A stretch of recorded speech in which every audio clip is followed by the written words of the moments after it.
Coming up on Currently, we're talking parking decks, city and county updates, and a retail and restaurant roundup. That's all ahead on Currently. Welcome to Currently, where we discuss some of the top local stories directly from the journalists who are covering them. I'm your host, Christal Frost, and this podcast was recorded on Thursday, December 18th. The Lions are 8-6. This weekend brings crucial do-or-die games, so keep those fingers crossed. That said, things may change by the time you are watching or listening. And support for Currently comes from West Shore Bank. When you choose West Shore Bank, you're not just choosing a bank. You are choosing a partner committed to the well-being of our community. Visit them today on 8th Street or at westshorebank.com. Support also comes from Old Town Playhouse, where community comes together in downtown Traverse City.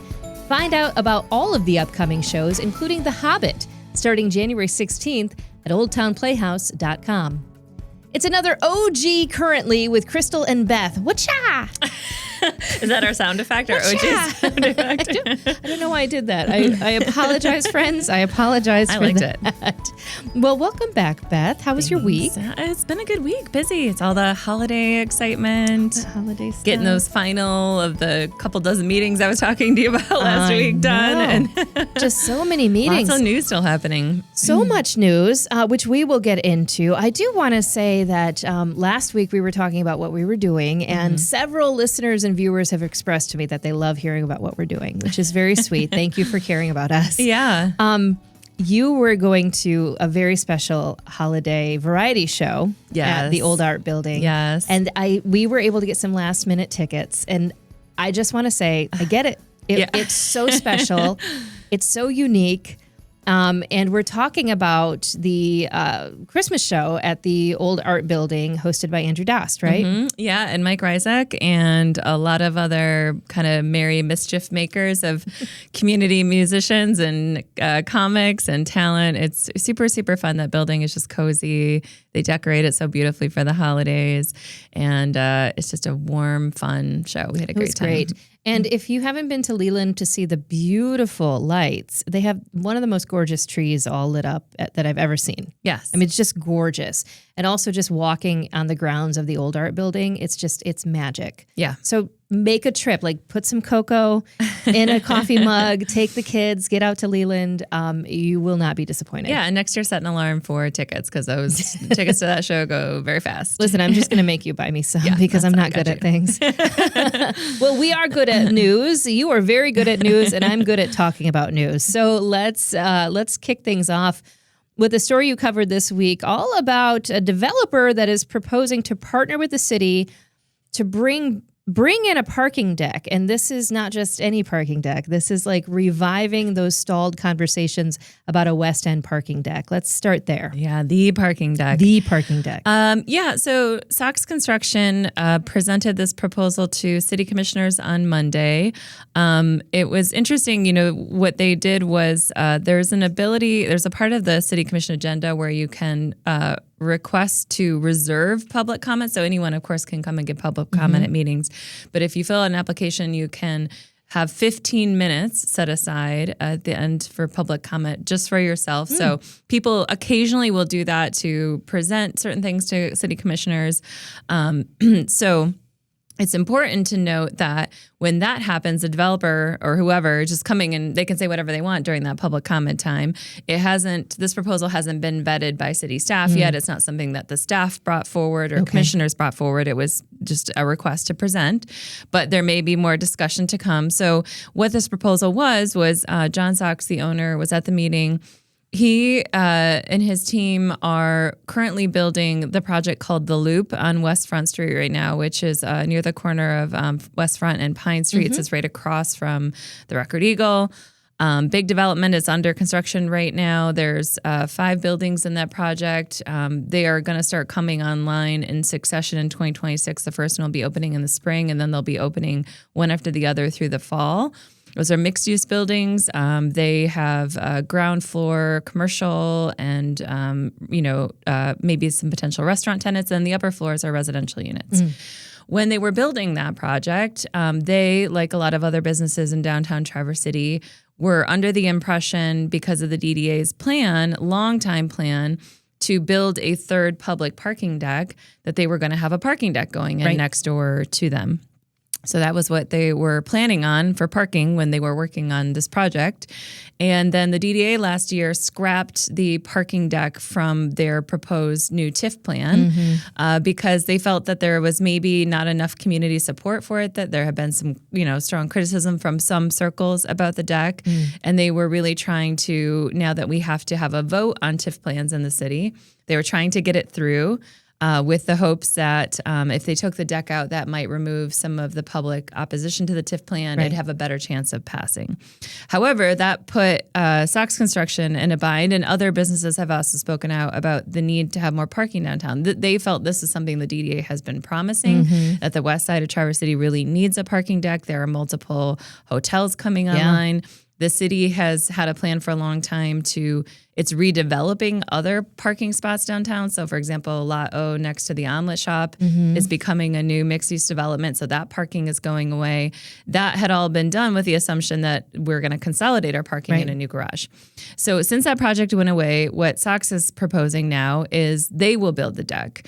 What they want the city to do is to give them the property. The city has been collecting all these parcels over the years for this deck along State Street. It still owns that property.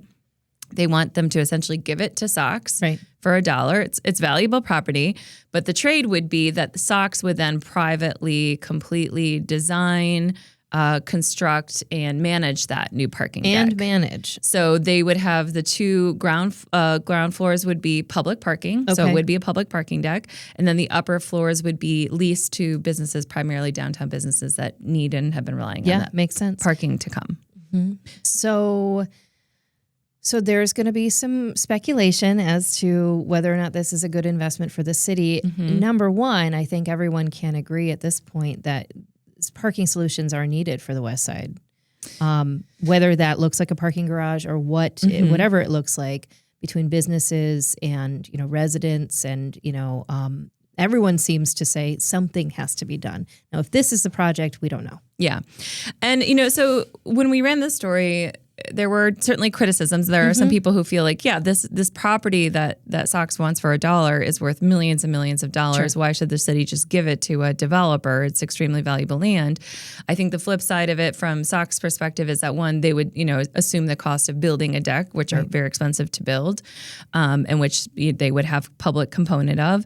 They would also plan to have public restrooms, which are kitty corner. They're within eyesight of Rotary Square, which we're building out as a new public park, but we do not have public restrooms in. So they have offered to put in public restrooms right nearby as part of this project.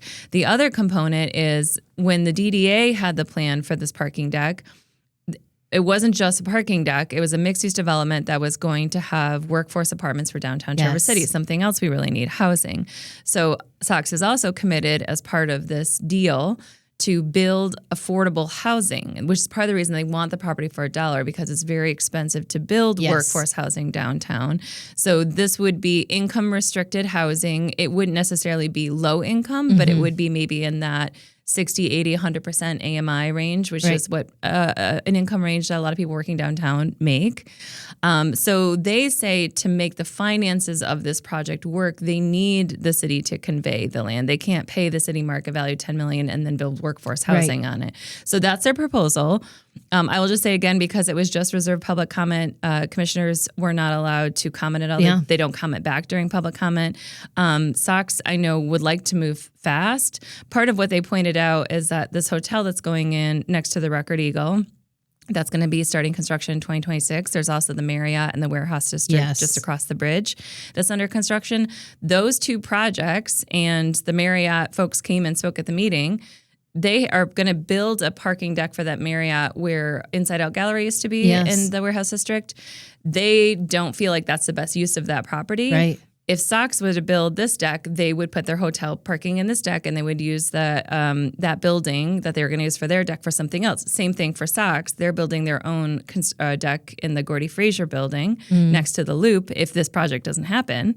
But if they're able to build a new deck, then they will put housing in the Gordy Fraser building. So there's a lot of, if you don't like the idea of having little parking decks all over downtown, which is what John Sox has said is going to happen if we don't have a main deck, that's maybe some momentum for this. So what will happen next will be to be seen. There will probably be a formal proposal that will Sure. come to the city for consideration, but this is just the beginning. I'm a little concerned about, only having 2 of the levels as public parking, though, because, I mean, if anybody has been to the East Front Street parking lot, it is packed all the time. And, there are reserved spaces, obviously, but not 2 floors of reserved spaces. Well, there's probably a little bit of a domino effect with parking, which is that, first of all, this would be a very large parking deck. Okay, We're talking about okay. 534 spaces. Oh, yeah, that's big. So 2 levels would have quite a bit, probably a couple hundred spaces.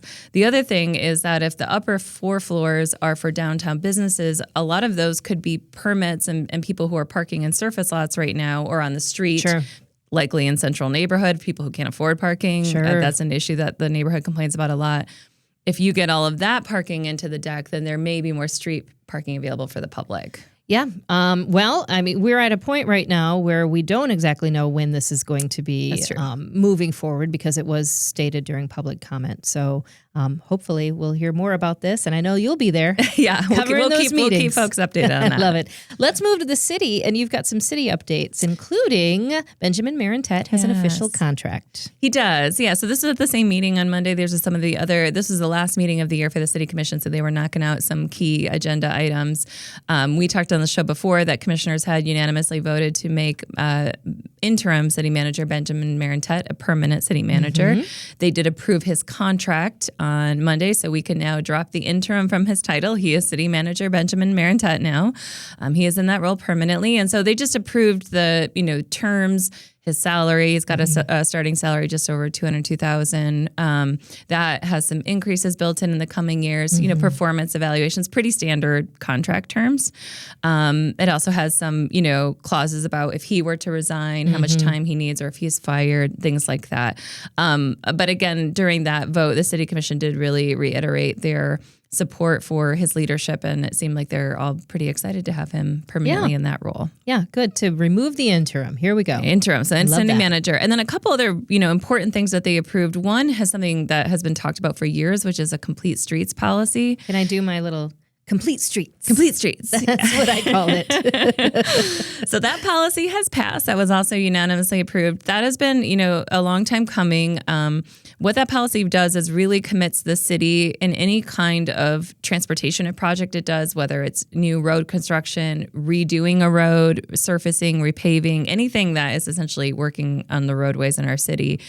The policy requires the city to look and make sure that all these different kinds of transportation modes are considered for that street area. So we're talking about things like biking and walking, obviously, but even things like public transit, other kinds of transportation. It puts 1% of the city's annual budget aside for complete street projects. And it basically also includes some feedback mechanisms. So if there is some reason that a street is not going to be a complete street, the city commission has to approve that. There's very narrow exceptions allowed. There's going to be a complete streets advisory committee that will be guiding the city commission. And Benjamin Marentet said this is all part of a feedback culture that the city is trying to work on. The other thing that was kind of related to streets on Monday was the city purchased its own milling machine. This is important because a lot of the times what's driving up cost and delays with doing street repairs when you're like, why haven't you fixed my street yet, is they're hiring contractors. Right. There's not always enough. There's not always enough money in the budget to do some of these projects. So they now they'll still, I'm sure, have big projects that they'll work with contractors on, but having their own milling machine will allow them to do some of these repairs in-house. Okay. It'll bring down their costs. So, for example, they tested this equipment out this year on 14th Street when they were doing that. Okay. So, usually all this work is getting farmed out. So now they have a machine in-house that they can do some of this work on their own.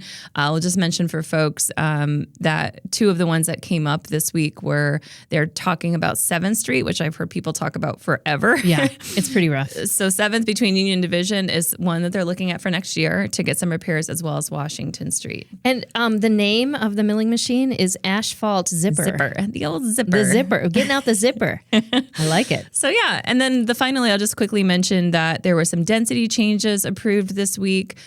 Basically, the city has been moving more and more to try to encourage housing, to lifting density limits. And just so folks know what that means, what does it doesn't that mean? that Christal Frost, well, you don't live in the city, but you live close. If you lived in the city, it doesn't mean you can build like 5 houses on your property. Yes, I can. The setback requirements, how many building structures you can have on a certain size parcel, that is not changing. Okay. What is changing is lifting the amount of units you can have within that building. Oh. So we've sort of artificially limited that. In the past, we've said, you can only have 2 apartments or something. And it changes by district, but that's just an example. So these were taken out of the hotel resort district, the hospital district, which is important because developers are trying to build more housing around the hospital for workers there and for NMC as well. So again, those districts will still have the same outside requirements. So you won't have like all of a sudden, a really crazy development in your neighborhood, but it does mean that inside a building, they can maybe put more apartments. And that's moving that way because we have smaller families. A lot of people are staying single longer. We just have a need for smaller like studios and apartments in the city. So. Yeah. I mean, I'm all about it. Yeah. Also, I will build 5 homes on my little tiny lot. It's happening. Take that, Garfield Township. All right, we're going to be back with some restaurant and retail news coming up. But right now, a word for our lead supporter, West Shore Bank. And Traverse City friends, the holidays are here. Did you know? They are. And we all know how quickly that can add up between the gifts and the gatherings and the travel and the really cool, like, snowman tracksuit that you had to buy. That's for real. I did that. All those little extras, it's just easy to feel a little stretched. And that's why I wanted to share a smart way to stay ahead. It's the Savings Center from West Shore Bank. It's an easy-to-use feature inside the WSB Touch app that helps you keep track of your goals and keep your goals on track. You can set up a dedicated holiday savings plan. You can automate transfers. You can even round up your purchases to save a little tiny bit every time you spend. That's just magic, right? Whether you're planning for a holiday shopping or maybe a winter getaway or building a cushion for the new year, the Savings Center makes it simple. And the best part is that West Shore Bank is local. They're real people. I've met them. They're real. They offer real support. They're right here in our community. So give yourself the gift of peace of mind. Open the WSB Touch app and check out the Savings Center today. West Shore Bank, saving made simple. Products and services may require enrollment. Other terms, conditions, and fees may apply. And we are back. Before we get into restaurant and retail news, I do have to tell you that I bought matching tracksuits for me and my husband to wear during Christmas time. That sounds amazing. Mine is Frosty the Snowman that is actually like breakdancing. Oh my gosh. And Jordan's is Santa. That sounds amazing. And I think we need to take some pictures and put those up at Curly when we come back from the break. I think we definitely need to do that. It's going to be great. So let's get into some retail and restaurant news. Yeah, these are fun to write. And I know that they're also reader favorites because I get lots of traffic. But we do these, once or twice a month, just try to do a roundup of all the kind of things that are happening around town, where businesses are moving, closing, opening. There's always a lot going on. And thankfully this week, in this one, sometimes there's a lot of closures. This is a lot of like openings and good news. So some nice things to report at the end of the year. But the 2 big ones that kind of kicked off the story relate both to 8th Street. Yes. So the first one is that Stonehound Brewing Company, which is out in Acme, is going to be opening a second location in 2026, and they are taking over the McLean building. Oh my gosh. On 8th Street near downtown Traverse City. And that is such a cool building. Yeah, it's really unique. I mean, if you think about it, it's like an interesting level. Yeah, because, it's like built into a hill. Yeah, it's got the hill on the side. So if you're going by on 8th Street, it looks like the top of the building is street level, but then it comes down and the second level is like a lower parking lot area. So it's a unique building. Obviously McCain was there for a long time. They've since moved over to Garfield, but They are hoping to open in May or June. They have already started work inside the building. I talked to Brent, the owner. He said the upstairs street level will very much have the vibe of the tap room in Acme. They're going to be brewing most of their beer out in Acme for this location. They'll have a small system there for some more experimental brews, but bringing over a lot of the same beer, same menu. So he said trying to bring some of the greatest hits, some of their smash burgers, wings, pretzels, things like that. They've got great food. Yeah. And then in the basement level or the lower level, down by the parking lot area, he described it to me, and this made me laugh because I'm a child of the 80s, but as an 80s basement. Yes. And I was like, I know exactly what you mean by that. I do and too. I love that vibe. You know, there's always one cool family in the neighborhood has like the basement with like pool table and maybe like video games and stuff. So it will have pinball machines, June I love, stand-up arcade games. He said if he can fit them in, possibly some pool tables, lounge furniture.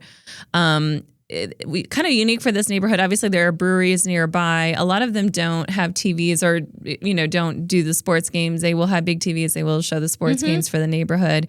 They will also eventually have an outdoor deck, whether that's by the opening or later on. That is in the plans at some point. And he just mentioned that he has been looking to come downtown for some time. He had looked at different properties. He looked at the former Mackinac Brewing building, which is we know is now going to be another kind of bar and entertainment venue. He looked at the Fresh Coast Beer Workspace. But ultimately, it's pretty expensive to be downtown, and it's also limited with parking downtown, which some folks feel is a deal breaker for them. So which we just talked about. Yes, exactly. As we know, it can be a challenge downtown, especially if you're kind of a big brewery brand and you're trying to bring a lot of folks in. So he said 8th Street was the right fit. It's got 26 parking spots there, plenty of parking.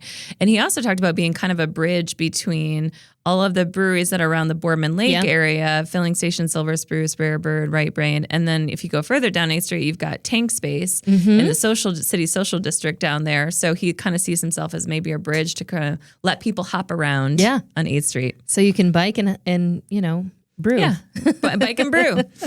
I love that. Well, that's great. What else is happening on 8th Street? You mentioned something. Yes. So Two Sons Pizza, which is popular pizza spot operating inside the coin slot right now. Their lease is up at the end of the month, and they had already previously shared that they would be moving, but they weren't sure where.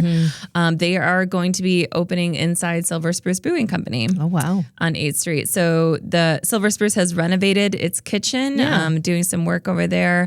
I talked to Steve Tyson, the owner of Two Sons. He hopes to, so they'll finish out the end of the month at Coin Slot, then work on moving over to Silver Spruce, getting the final preparations done there. They hope to be open before the end of January. They'll still have the same kind of New York style slices and pies that they do at Coin Slot right now. Great pizza. They're going to do some new things at the new spot. They're going to do to-go salads and baked sandwiches, like a meatball parm kind of thing. And then I will mention for folks too that Silver Spruce has a food truck outside in the lot right now called Toby's Dog House that is going to remain open. So the two will be operating both for food options there. And Toby's will have, kind of has more of the traditional like bar food, like hot dogs, gyros, tacos, some of the fried things that Two Sons was doing before, like French fries. The truck is going to take over. Oh, that's nice. Yeah, so they'll have two food options there soon. Now, didn't Steve open another location in Grand Rapids? He did. He's got a pop-up in Grand Rapids right now it's operating down there. He does plan to soon expand to 2 locations in Grand Rapids. One will have his, New York style pizza, but then one will be more Midwest pizza. Okay.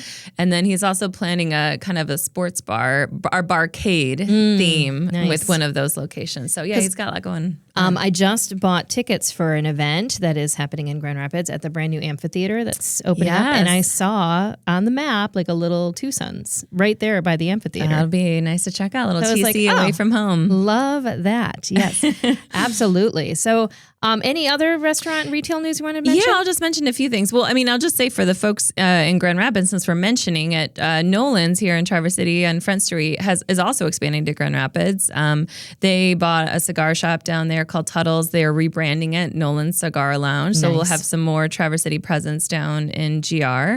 A couple of things I think folks might be excited about on the east side. Max Bauer, Ace Hardware, is taking over the former GON fabric space in East Bay Plaza. What? Yes. You know how I feel about Ace Hardware.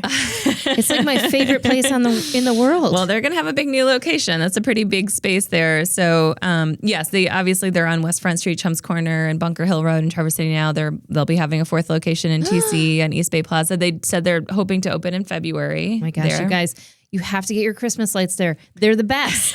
They are. So that's coming soon. And then a little further down on 31, Bayside Market is under new ownership.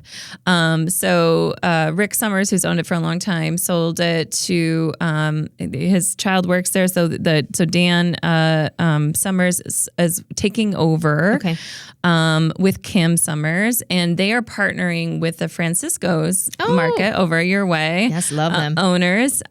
The four partners together are going to own the new Bayside Market. So It's going to be called Francisco's Bayside Market, and it's going to kind of have the best of both worlds. It'll have the Bayside things like the meat and seafood that do well there, barbecue Fridays, and then the things that Francisco's does really well. It's pizza, breakfast, hot soups. Those are all going to be at one location there on the east side. So they're in the process right now of getting like the pizza ovens and things in, but they hope to start rolling out those new offerings at the start of the year. My favorite story about Bayside Market, a friend of the show, Bill Freilich. Yes. He and I used to do radio together, and just driving by Bayside Market, they had it on their sign, Bill Freilich, you left your keys here. And I was like, there's nothing more Traverse City. How many text do you think he got? To me, I was like, that is the funniest thing. And I think it was his keys. It was something he left there. That's but so they funny. put it right on their sign, and I just thought that is the magic of Traverse City. Yeah, right there. Yes. So, and a couple more quick ones I'll mention. Blue Goat Wine and Provisions got City Commission approval this week to open. They got another liquor license to be able to open a wine bar experience. Nice. In the wine shop. So now it won't just be buying wine there. You can actually drink wine, and they're going to do food pairings and stuff with this. A little like 6 to 7 person wine bar area. Nice. We mentioned Acorn Kitchen, which is open in the Atomic Marketplace. That's on Cass. That's where Nocturnal Bloom Brewing and Seismodo are. So food options over there. They've got shawarmas, smash burgers, short ribs, all kinds of things. I've heard good things about their food. They're doing a grand opening party on Saturday this weekend at 4:30. Jimmy Olsen's going to be playing. People can check that out. And then just because there's a nostalgia factor here, I want to mention that for the first year ever, Barnes is going to be open year round. So people who like to get their ice cream fix in the summer can also do so in the winter. I just had to look over at my husband, the producer of Currently, who is so excited right now. Yeah, so they're going to be open Thursday through Sunday, 12 to 7. You can get all the ice cream.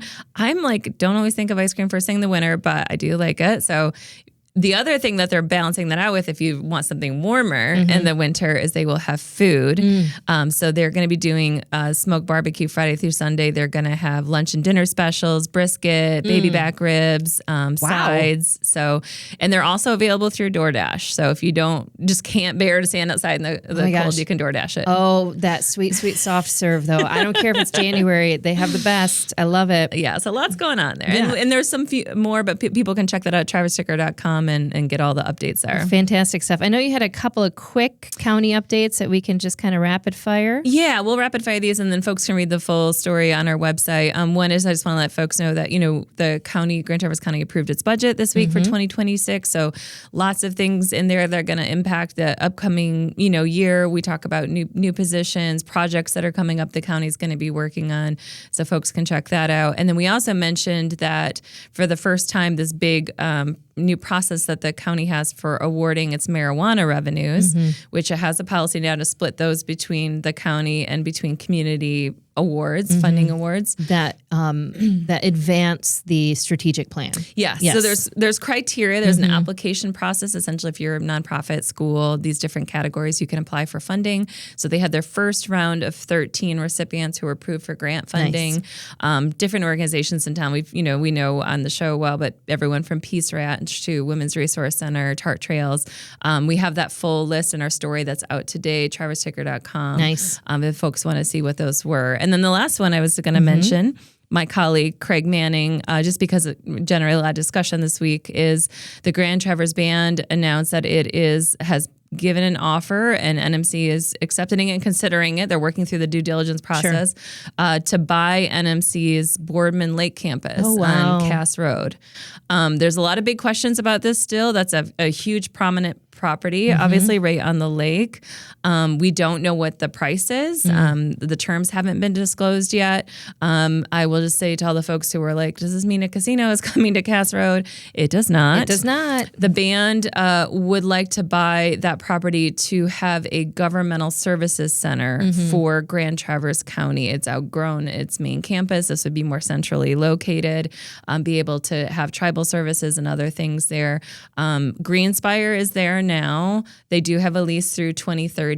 They have an option to renew beyond that, so that'll probably be part of the discussions. This is not a done deal yet, but the NMC board did vote on Monday to sort of accept the first stage of this offer, go through the due diligence and see if it works out. Well, good deal. We'll, definitely keep us posted on that. So before we go, our favorite thing to do. What are you looking forward to this week? I mean, it's a big week. There's like Christmas, right? Christmas coming up. Yes. Holiday vacation next week. Going downstate with my partner to be with his family. I'll be on vacation, so I'm excited for that. Nice. This weekend, though, I'm going to see Matilda at the Old Town Playhouse with my sister and my brother-in-law and all of my nieces and nephews. I know you took your nieces this past weekend. We liked it. Yeah. Well done. I do have to give a shout out to Joshua Davis, who played Mr. Wormwood. He's so funny. Oh my gosh. I was just like, I couldn't tell that it was him at times. Very funny. I know Heather Spooner and some other local folks are in the show. Oh, she does a great job. She embodies the Trunchbull. Yeah. Like she really does. So, well done to OTP. And I want to mention too that our friend of the show, food fight friend Gary Gatsky, is in the TC Phil. They're doing the big Christmas concert this weekend out in Interlaken. So I think we're all going to see that on Sunday. Yes, we are. But we did hear from Gary before we started taping today that even though that's a very popular show and often sells out, I think Sunday maybe sold out or close, they do still have tickets for Saturday night. And that's going to be a great production. Yes. So if you're looking for plans this weekend, I would go check that out. You have to do Home for the Holidays. Yeah, it's such a great show. It's a great show. Well, I mean, I know we're doing that together. I'm just really excited to do some last minute Christmas shopping. I am never completely finished Christmas shopping until like Christmas Eve. That's just how I roll.